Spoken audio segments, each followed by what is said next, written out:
Fu film mogul. More like pervert. How could he do that in front of everyone? Lin, sitting at his desk, overhears Fu outburst and contemplates. Lin. Looks like I really scared the little fox. I hope food can at least alleviate some tension. Later, Lin prepares a grilled steak and takes it to Fu room, placing it in front of the door. Fu takes the food and quickly shuts the door. Lin thinks, what a cautious little fox. In the middle of the night, Fu feels hungry and decides to sneak downstairs for food. Fu. Dang it, that steak was tiny. He should be asleep by now. I will just sneak downstairs and grab some food. Quietly sneaking down the stairs, Fu unexpectedly sees Lin in the main hall and is taken aback. Fu. No way. Why is he up so late? Ah, why is this old pervert showering so late? Dang it, he's blocking my way to food. How dare he? This pervert has such a hot body. Lin notices Fu and heads to the kitchen. After some time passed. Fu. Huh? He's heading towards the kitchen. It smells so good. This sound. He's grilling steak. Is he not afraid of gaining weight eating so late at night? How unruly.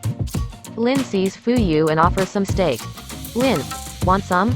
That steak for dinner wasn't enough, right? Fu. Did you already know I was watching you? Lin. You are my wife, so your desires are of utmost importance to me. Fu. Aren't you a smooth one? Lin hands Fu a fox plushie. Lin. Oh right, this is for you. I planned on giving it to you this afternoon, but it was delayed because of that incident. Fu. A fox plushie? Ah, it's so cute. The plushie magically transforms into earrings. Lin. You can bring this to work as a toy and also wear them as earrings. Fu thinks. If this uncle was such a flirt, how did he not get married sooner? Lin asked. Oh right, tell me about your newly signed company. You have been quite the talk recently. Fu. Sky Entertainment boss is my older brother. When Sun Xingli tried to press me into sleeping with him, I decided to go with the flow and join my brother's company. Lin contemplates his plan to take down Sun Xingli. Lin. Oh, your brother. Seems like I'd better take care of Sun Xingli. Fu happily mentions her brother. Fu. My brother's called Yi Qingyi. He's a very handsome fox. Lin thinks. Ho ho, it's a small world. Yi Qingyi, Fu's brother, talks to Lin about Fu. Yi Qingyi. I have found a fox to love. Lin, is that so? Then you can register for marriage early.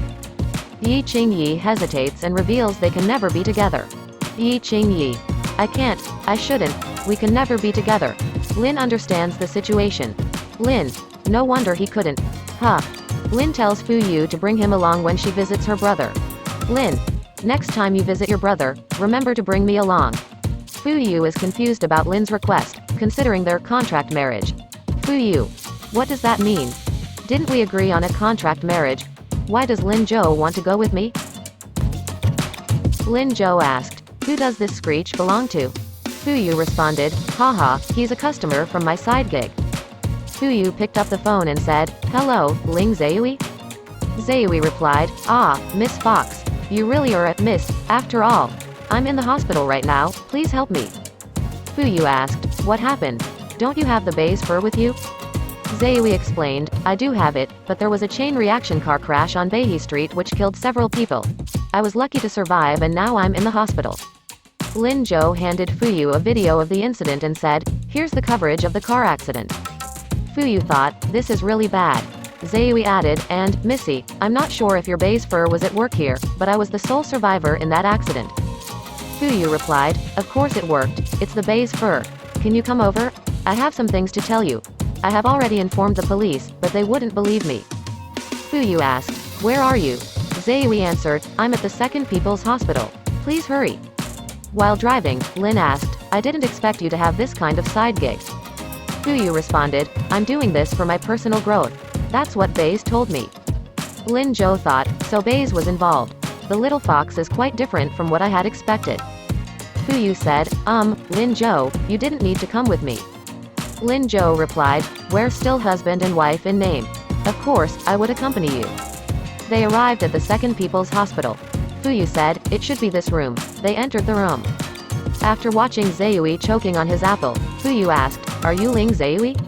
Zayui answered, yes. And are you Miss Fox? Fu confirmed, indeed. Zaewi then cried out and jumped on Fuyu, pleading, "Missy, save me." Lin intervened and said, "Keep your hands off." Zaewi asked, "Who's this guy? He looks like a model." Lin angrily responded, "Do you think I wouldn't beat you up just because you were already in the hospital?"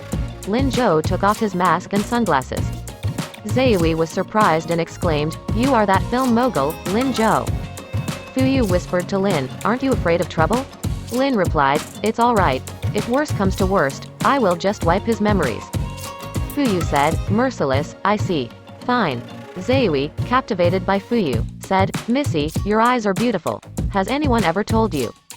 Zaewi proceeded to tell the full story about the incident. "Recently, thanks to the baize fur from Miss Fox, I haven't been quite as unlucky. Today, when I went out for some errands, my car was right behind a lumber truck. Suddenly, a serial car accident happened in front of me, and a log slid off the back of that truck, smashing my car windows. And then, I saw a weasel jumping off that log. It even made a face at me." Fuyu asked, "A weasel made a face at you?" Zaewi affirmed, "Yes, it's true. I'm not lying. Don't look at me like that. If I were lying, then I shall never be able to date Fuyu." Lin asked, "You are her fan?" Zaewi replied, "Yeah, Mr. Lin. Don't you know her? There's gossip about the two of you everywhere online. But I refuse to accept this ship." Lin Jo responded, "Oh? What use is that?" Lin Jo is staking his claim on Fuyu.